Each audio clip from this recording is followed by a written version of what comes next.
I have achieved all I've ever desired, at the cost of all the reasons I had those desires. Cursed as I am, the scholar within me yearns to reveal the monster I have become. I have decided to record my new traits so that I may understand my limitations and how to exploit them.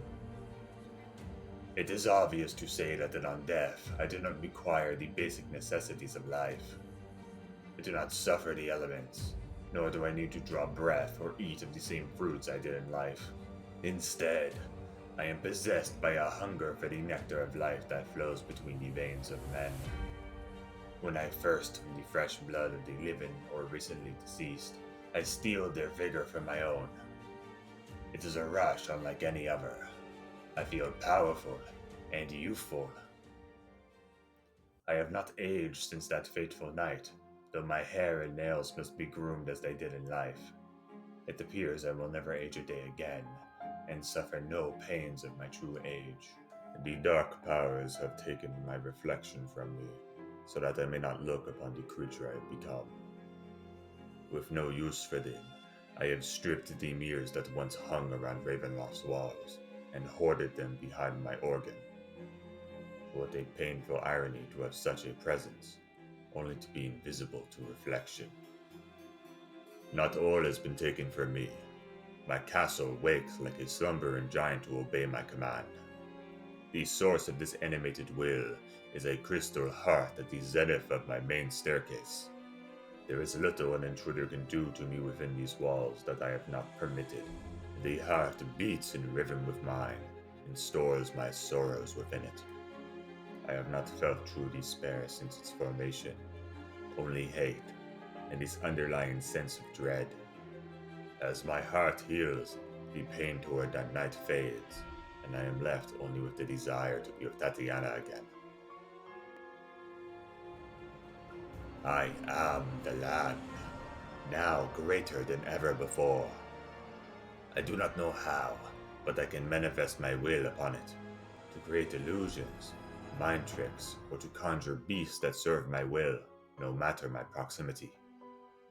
I am made aware of all these things I am bound to, the pillars of the Ladies Free, and of course, my heart of sorrow. This power above all others I seek to master.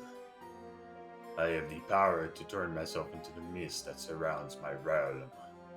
My misty form pulls the blood from open wounds it touches, a useful tool should I find myself enveloped by troublesome foes. This power exhausts me though, and I must train to extend how long it can be maintained, and how quickly I can resume that misty form after I leave it. Even my most severe wounds heal within hours. Severed limbs can rebind to my body within minutes, and I have no reason not to suspect that I will regenerate from anything less than my body's outright destruction, with some exceptions. Whilst mundane wounds cannot pierce my skin, a silvered blade or weapon of magic can, though the latter has met some resistance. Neither prevent me from regenerating my wounds. That appears to be limited to the ration of water, and the burns of holy water, and similar blessed substances. Though I have no means to confirm it, I must expect sunlight to do the same. As for weaknesses, it is the sun and its light that I fear the most. Thus, it is only natural that the disappearance of Sergei's cursed sun sword concerns me endlessly. I must dispose of that awful tool. Aside from that weapon, and others like it that might exist, the sun is of no concern to me, for there is no sun in Barovia since the mist took the land. It is only through my bargain with the dark powers that the overcast is brushed away at night. I did so, in the hope that Kamash could gaze into the sky with the innocent wonder he did when we were young and full of hope. Page break. The dark powers mock me relentlessly. In their most recent taunt, I thought of a frustratingly plausible theory. My hate of sunlight is the same hate I feel towards the Morning Lord, which has soiled my view of religion outright.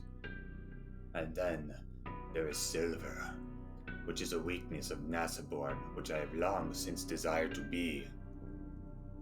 In my first journey to the Amber Temple, I would have been swept away in a river if not for Kamash. It was the closest I had come to death. I am being taunted. The dark powers in Vampire find humor in my suffering. They materialize my strongest emotions against me, my worst memories, as they compelled me to kill Sergei and took Tatiana from me.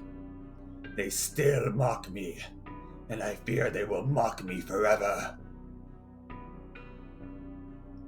Page break.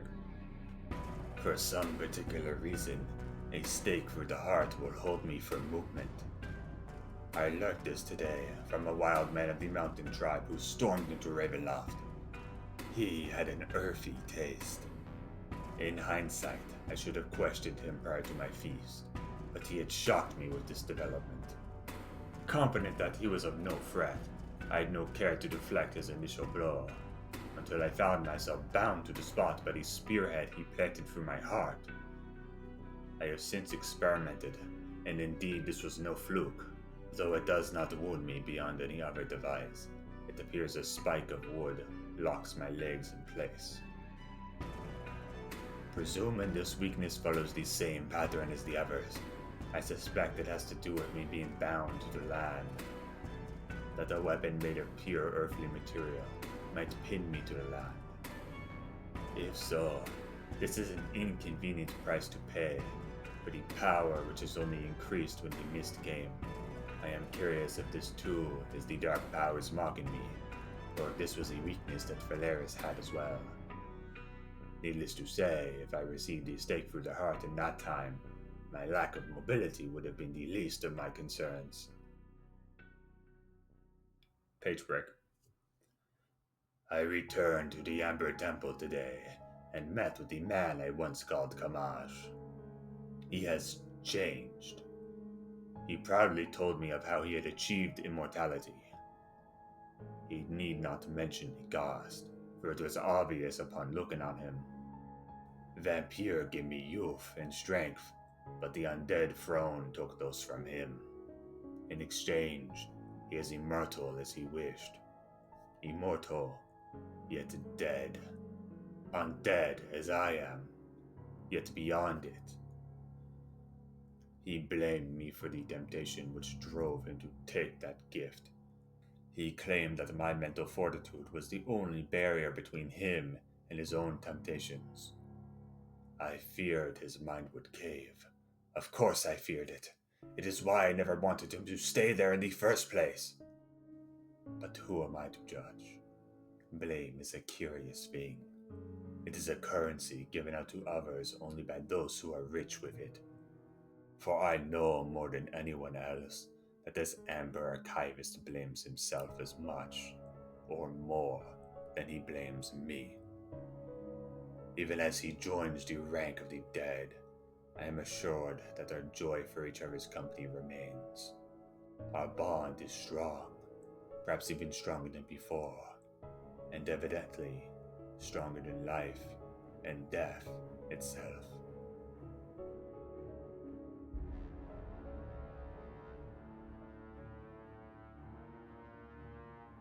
I procured a book for the ancient library called the Nocturne. Amongst the unholy pages of this occult grimoire were the Tarek Ali ritual, an alchemical transformation to raise a recently deceased as a blood fiend. The knowledge was too precise to be a coincidence. I must be one of these blood fiends. A shared blood to be specific. A human-turned blood fiend. Though my powers seem to extend far beyond the traditional sense of this shared blood. Page break. As Valeris, I mastered death. As Strahd, I mastered on death. For the Tarek Ali ritual, I have raised a new royal guard to defend Castle Ravenloft. Page break. I feel deeply fatigued, both mentally and physically. With the loyalty of my new guards assured, I believe I will rest a while.